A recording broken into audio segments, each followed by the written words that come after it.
Start of this video, and I hope that you can join me live in this new video, and I hope we don't have the same internet connection we had previously. So I hope you can join me live in this video to replace the one that I've just deleted, because we're obviously having internet connectivity problems, and I hope that this one actually makes a better job of it. So if anyone can confirm that they can hear me, back into the comments. So I just deleted the previous video. We were 6 minutes in, but I'll make a new start of it for the recording. Okay, so again, so back to the beginning. Apologies for those who've just seen this, but this is from Philosophy. We're going to do a split deck method from this book, Philosophy, and I'm going to introduce this split deck method by Kabbalah, because doing these recordings gives us a chance to actually look under the hood of the method, to look at the mechanisms and the structure that's underneath it, so that you can perhaps come up with your own methods along these sorts of ways. Because I think up until Philosophy, no one had really published anything on any sort of method that split the deck up before doing the reading, not that I could find anyway. So I wanted to explain where that idea came from and where you can go with it, and introduce my favorite method called Oracular Sentences, which is great for parties and gatherings and fairs and all sorts of things as well. Okay then, so yes, you are not to think about buying this. Don't think about, I mean, by now you'll have realized that NLP can be used in subtle ways. By now, I think, if you, like me, understand the importance of good books, then by now you will have understood how NLP can be used again. The sentences by now and if you, like me, are heavily used in really terrible, bad, heavy-handed NLP. Sometimes you even see it on websites that someone's done a terrible NLP course and then applied it to their website with things like, by now you'll have realized how important it is, or if you, like me, and you point to yourself, it's nonsense. Anyhow, so split deck methods came from the modeling of the tarot on Tree of Life. We have the 4 court cards as the 4 levels of energy, the 4 worlds on the Tree of Life. Then we have the major arcana as the paths that connect the Sephiroth, these numerical emanations that come down the tree. And oh no, have we gone again? So we'll see if we come back again. What sort of happens is that the screen sort of flashes my side, and that seems to indicate that there's been some sort of glitch with it. There's nothing running my side. So I may be back again. Good. Right. Okay. We'll see how we go. So the major arcana relate to the paths on the Tree of Life, which connect to the Sephiroth. Now, the Sephiroth are entirely unknowable, but we know them through their interactions, through their manifestation, through the paths. So we learn as we go up the tree through the agency of the paths, and we observe the nature of the Sephiroth through the minor arcana, So the aces, 2s, 3s, 4s, 5s, 6s in the middle, 7s, 8s, 9s, and the 10s that reach Malkuth go round and round again. Okay, so the basic structure of the tarot reflects this model. The minor arcana are the unknowable universe acting in some particular way that we can sense through observation and our perceptions.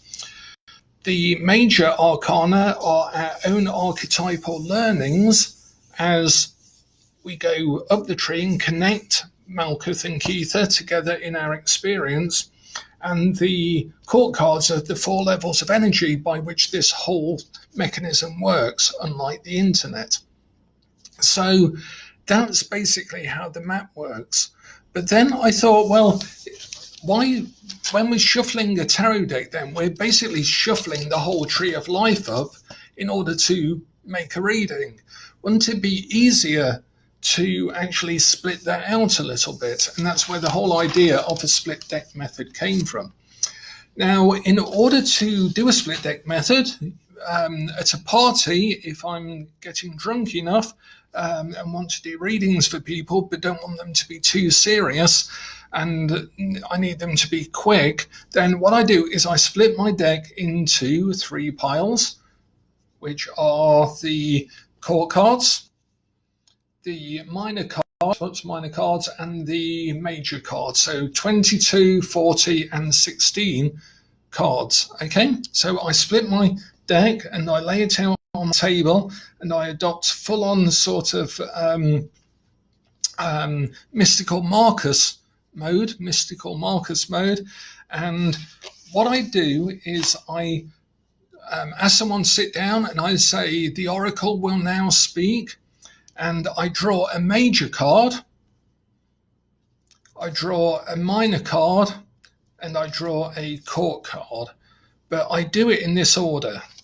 The major card that I draw, I then say something that I see on it or just the name of the card. And this is great for beginners as well. Okay, if you want to come up with your own mystical oracular sentences as a beginner, you do it this way. So I say an object on this card. So I might say the scales, okay, the scales, because that sort of carries the notion of justice. So I might say the scales, and I look at the person and I draw this card and I say the scales. So that's a noun, an object on the card. Then I draw a minor card, and I do point sometimes. Sometimes I just stare them straight in the face and try and sound mystical. It depends on whether I've been drinking wine or Stella usually. Then I draw a minor card, and I use this as an action. Okay, as we knew from our Kabbalah, the minor cards represent the Sephiroth. So here, 4 is Hesed. So this is Hesed in Asiya, the Hesed in the world of the Pentacles, the 4th world down.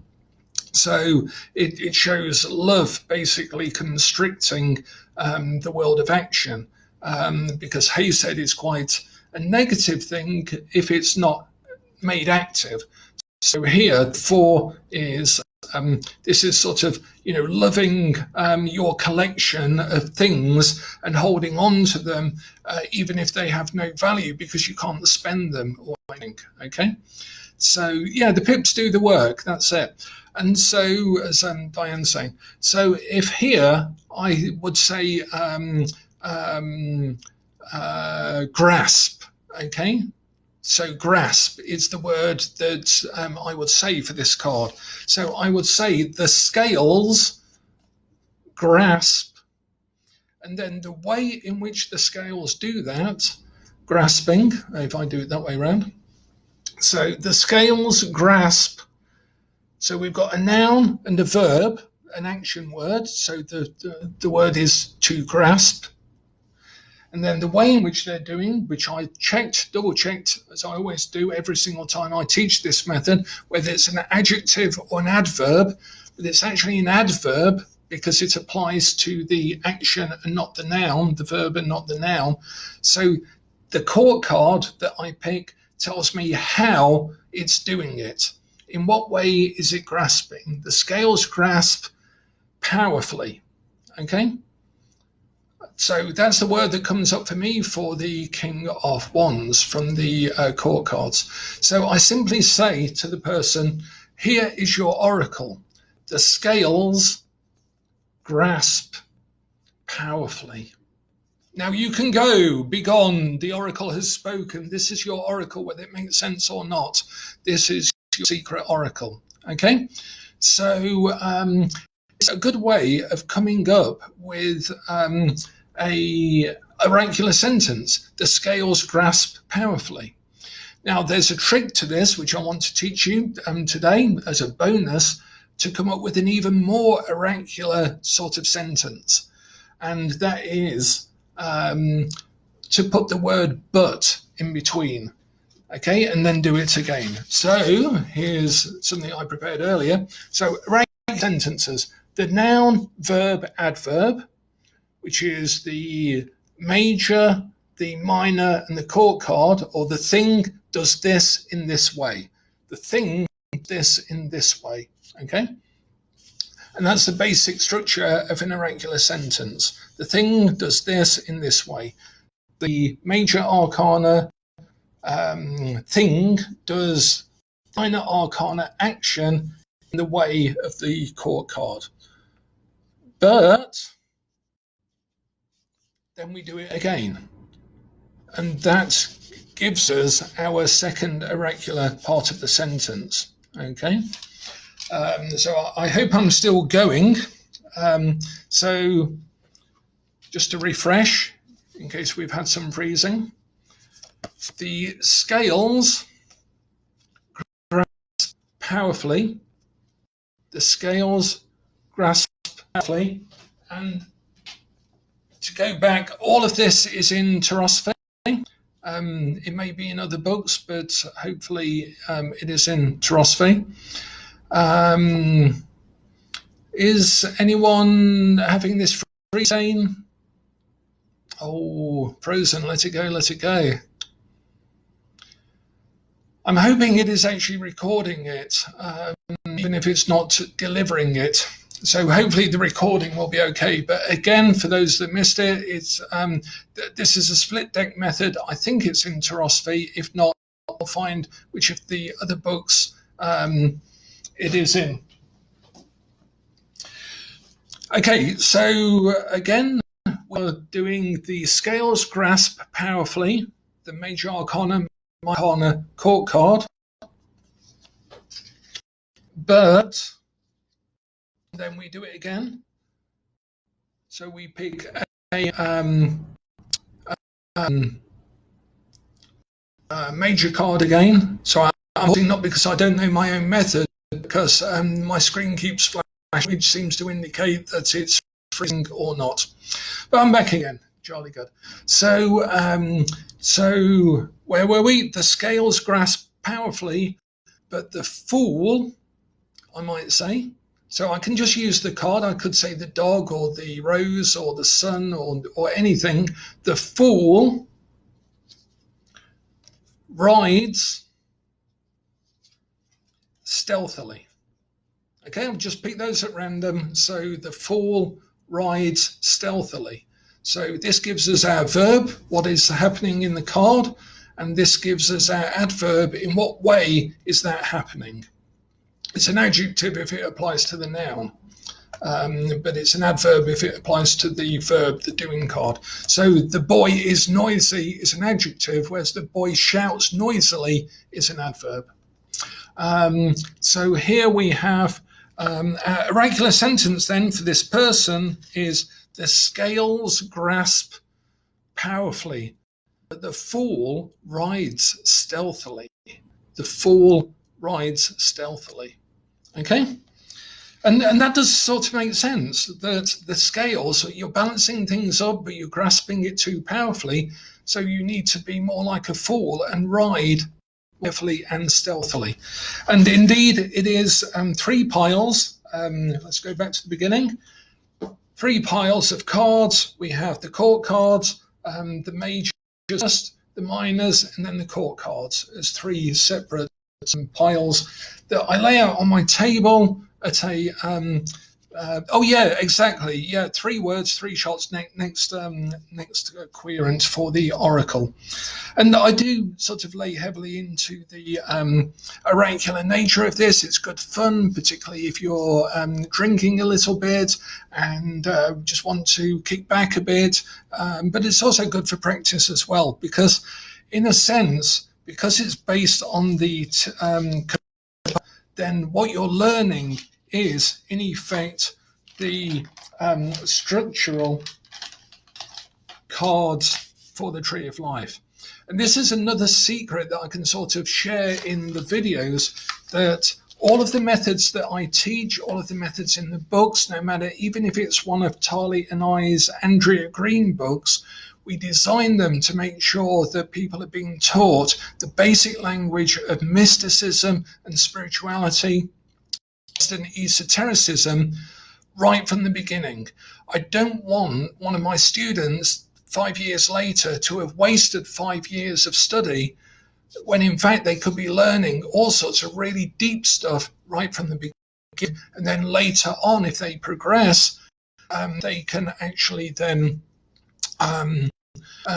discover the depths that they've already learned in the cards. And I like to have that little revelation as people go on as to, oh, that simple method in the Andrea Green True Love Tarot Readings book is actually based on Waite's deepest mysticism about the Shekinah or something like that.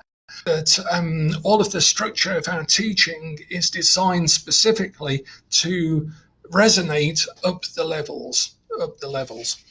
And if people are drinking a bit, if people are relaxing, sometimes I have this saying, there is no such thing as an accidental oracle. Once, we have these examples with Lenormand as well, and tarot, and even in demonstrations on a stage when I've seen someone give an accidental oracle that is not accidental. It's an interesting question about a suggested order in your books. Tarosophy first, the Magister second, and then go back to some of the more basic ones, because I dumped everything that I thought I knew about tarot in Tarosophy and everything I thought I knew about Western esotericism into the Magister.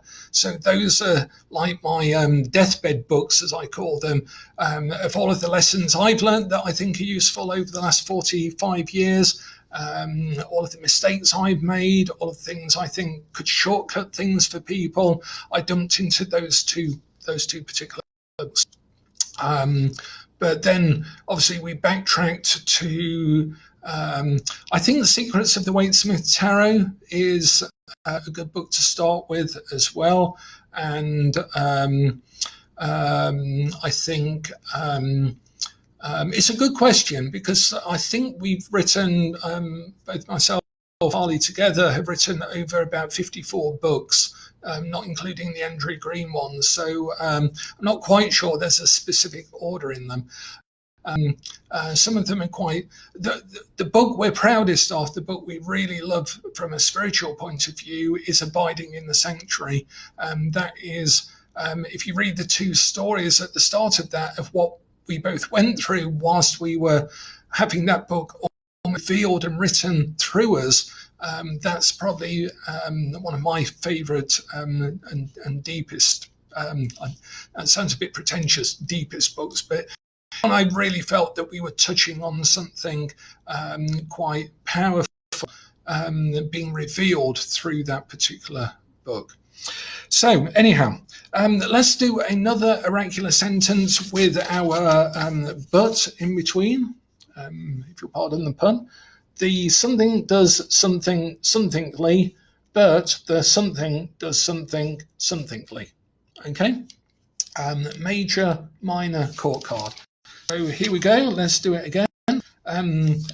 The angel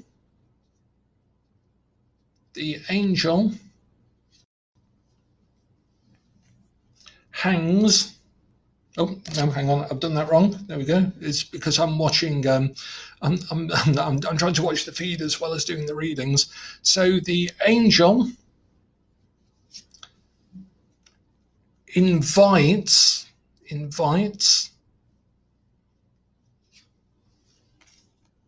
as deeply. Oh, there we go. Oh, that's a bit spooky. The angel invites us deeply. The angel invites you deeply. The angel invites you deeply.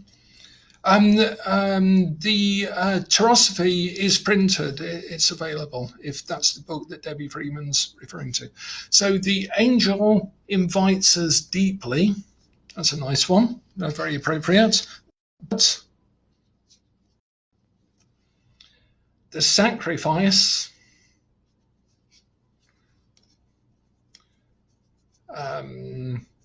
weighs on us heavily. The sacrifice weighs on us heavily. So there's a very nice mystical oracle for us. So the angel invites us, but the sacrifice is on us heavily. Okay.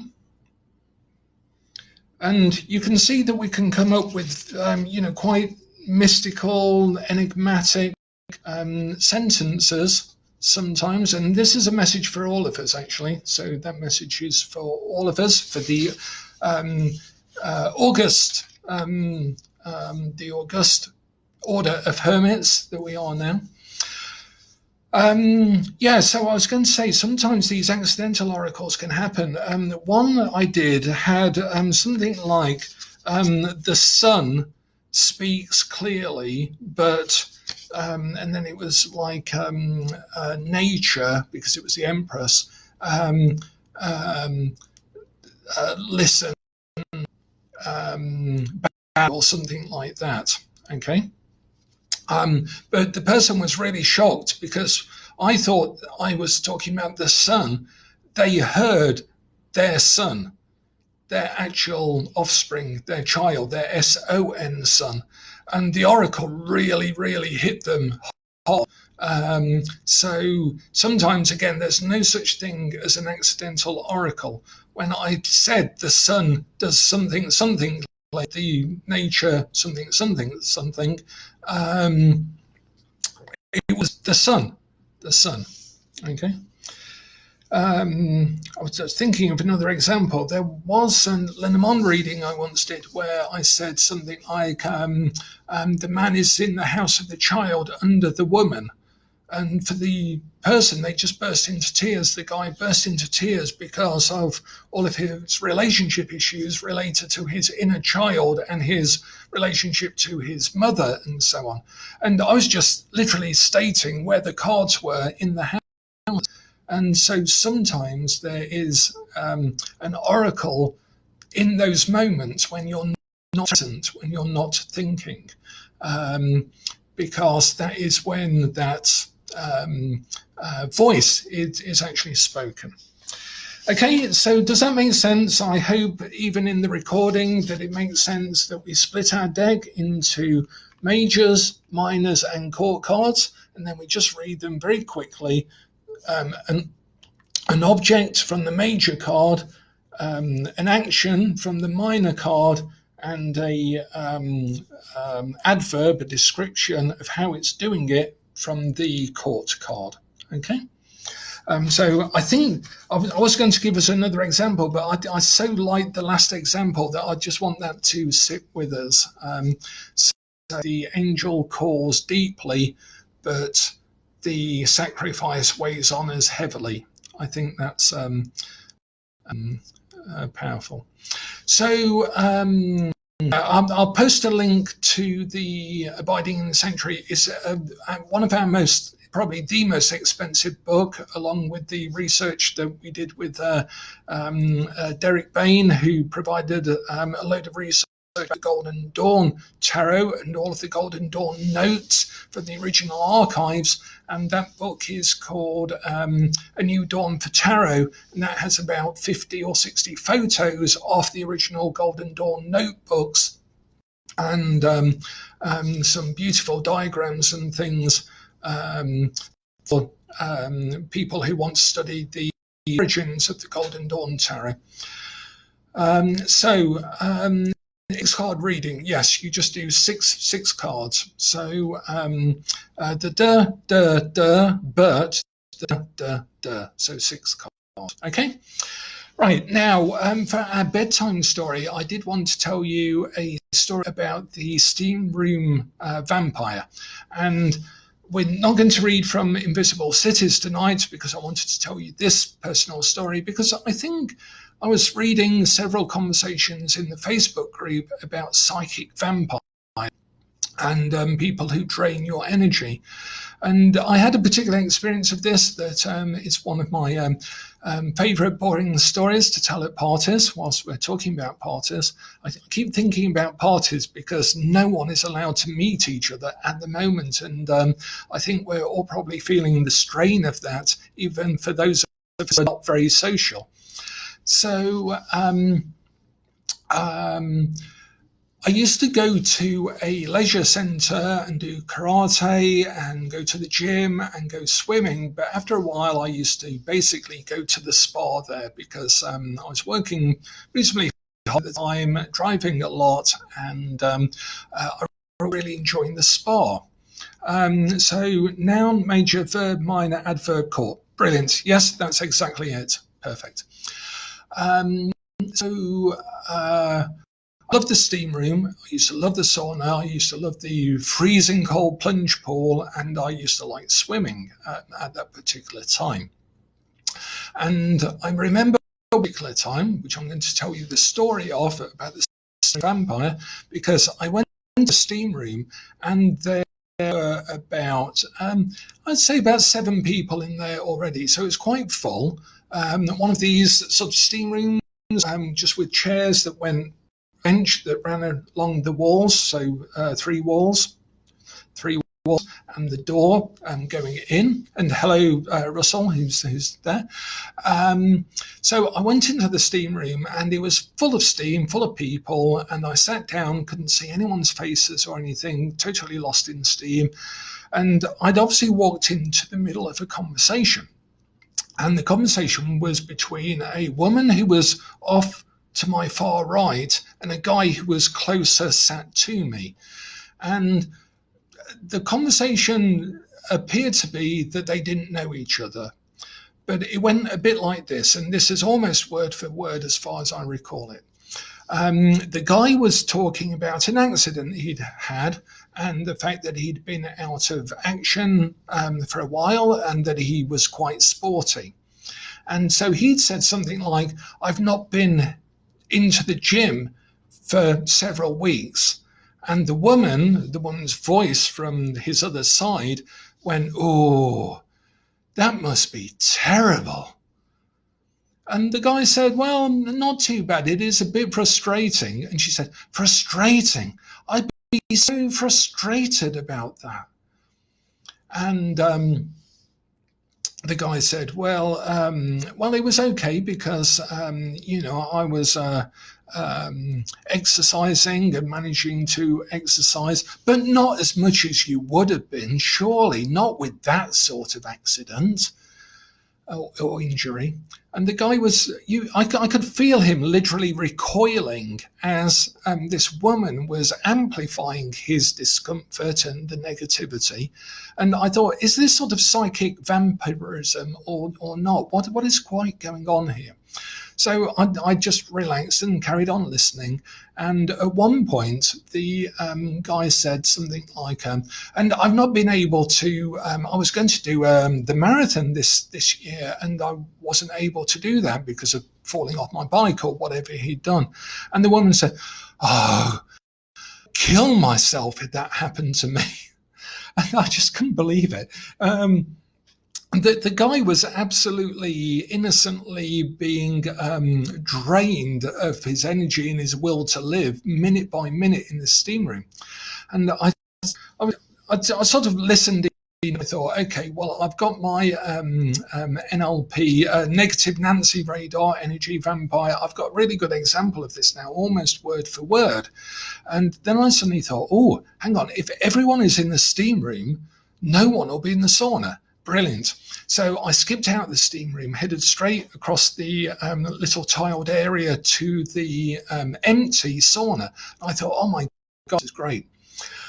So I ranked myself up on the top shelf as usual and closed my eyes so I could listen to they had these sort of tweeting bird sound in that particular sauna.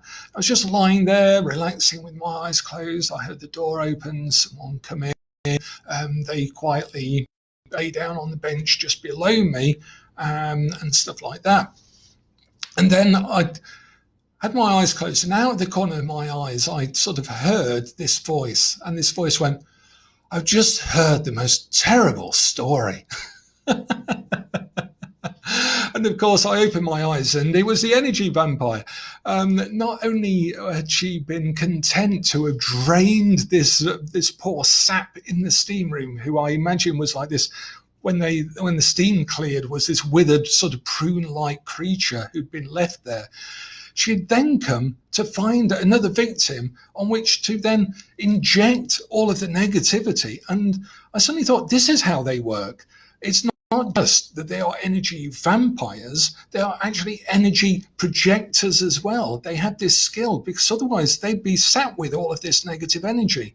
And that's obviously not the case, because they're happy when they're being negative. And so that was the mystery solved then. I suddenly realized that energy vampires are only one half of the equation, that they actually have to then project that energy outwards to someone else. And I'd never had it so direct. It was just like, I was just listening to this bird song, and literally almost in my ear, I heard this voice go, "You'll never guess the terrible story I've just heard." And if I hadn't have sort of like just, I don't know, I think I got up and went and dove into the pool or something. But yeah, they did a few dreams to crush. Misery loves company. Brilliant. So that was my experience of this sort of both sucking and projecting negative energy. So I thought everyone does seem to identify with different people in their lives who have this ability to both draw and suck. Oh, I was literally talking and thinking about things like this sort of energy vampire thing over the last few weeks, and that in the shadows does have a really great example of an energy vampire. He's great. He's even more powerful than the vampires, because he can drain them of their energy just by going on about form XB 1984 has replaced a 1973 one in the DMZ archives. And it's very interesting, because paragraph 4 is no longer, and this is quite important, it's no longer exactly 7 lines long as it would be, because and he goes on like this, and he sort of like drains everyone's energy. Even the vampires have problems with him. He's a very powerful vampire. So, yeah, sympathy versus empathy. The thing to do when coming across one, actually, that was one other thing I wanted to mention. It's slightly outside of the remit of what we're doing in these videos, but in my more esoteric work, the basic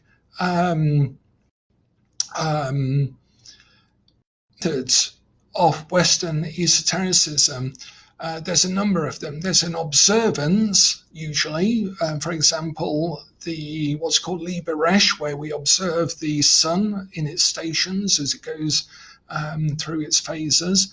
There is something called the middle pillar, which is a sort of alignment process and an earthing process and a self-awareness process called the middle pillar. It's also used for healing. And then there is the lesser banishing ritual of the pentagram and something called the rose cross. The rose cross ritual is more of a closing down sort of thing that's good for healing work, for meditation, for drawing in your energy. But the banishing ritual is a standard ritual for protection. And there is no way that someone can drain your energy when you have a full-on high-grade lightsaber-like, intense, laser-like circle with pentagrams and the 4 angels all around you. There's just no way that people can drain your energy when you have that. And so, generally speaking, from an esoteric point of view, we practice the banishing ritual, the rose cross ritual, the middle pillar, and the observances, which basically ties in with time, with sentences, space with the lesser banishing ritual, and with ourself with the middle pillar.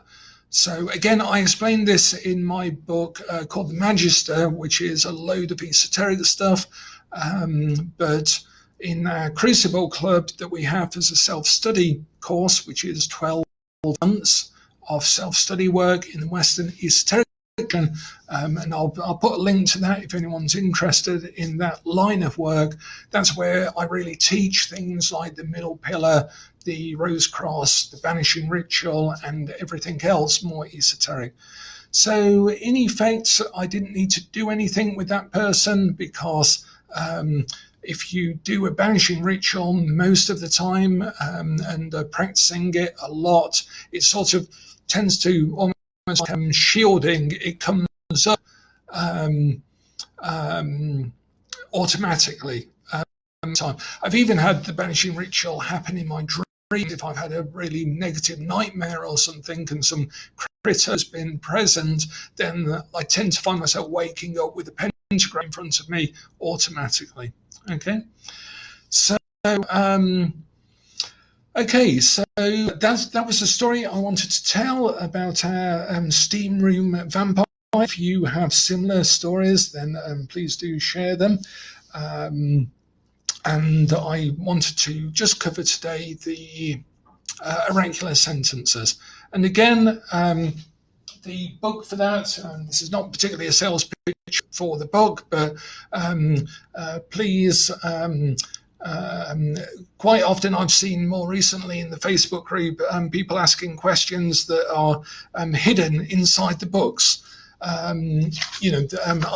that they've been written in the books and people haven't read any of the books, so they ask the question, but it's in one of the books that they might otherwise read. So I think it's perhaps incumbent on us to at least do some reading around the subject before necessarily asking questions, because then we ask better questions, because we've had some of our questions answered. The Order of the Rosy Cross, well, not quite. In a sense, it is rituals that were developed mainly by the Hermetic Order of the Golden Dawn. And so Amorc, which sort of, in a sense, span off from the Golden Dawn, as a lot of other groups did, utilized some of those rituals, modified them throughout others, and so on. Again, the Magister does have a whole history of occult orders, because that's sort of what I was writing originally my MA in Western esotericism. Then I did about 6 years towards a PhD, which I later abandoned for various reasons. But that was really on the teaching structure of occult orders. So I spent all of that time and research and so on looking at how occult orders actually taught their students, because that's something I'm personally most interested in, is how I learned occultism and Western esotericism, and how maybe people can it, because I think it's a very important thing to learn and teach. Okay then, so thank you for your time and attention. Tomorrow we'll be back to some more NLP tricks, do B for Power Tarot readings, and back to Invisible Cities as well. Just to explain, there are two versions of Tarosophy. This one is out of print. This one was from my first publisher, who I had a very big falling out with because he let me down so many times. And eventually, after a while of not receiving any royalties and various other factors, I managed to get ownership of my own book back. And then I republished it as a self-published book under the same title. I think this version of it is probably quite rare. I've only got 2 copies of in this version, whereas obviously this version is exactly the same. I made about 3 minor amendments to it in this version, and it was unfortunate because the publisher for this book, the editor, was brilliant at editing, absolutely brilliant editing it with a fine-tooth comb and everything else. But that's all still in the book there. Okay, thanks a lot for your time and attention. We practice some oracular sentences. If you want to share them in the Facebook group, that is great. So thanks a lot. Good night, everyone. We've hit 40 minutes. So bye for now. And hopefully the internet connection will be local tomorrow. Take care of yourselves. Observing your various lockdowns and so on. And we'll get through this together, I'm absolutely sure. Probably about halfway through the tunnel at the moment. So closer to the end than we were at the beginning. Let's hope so. Bye for now.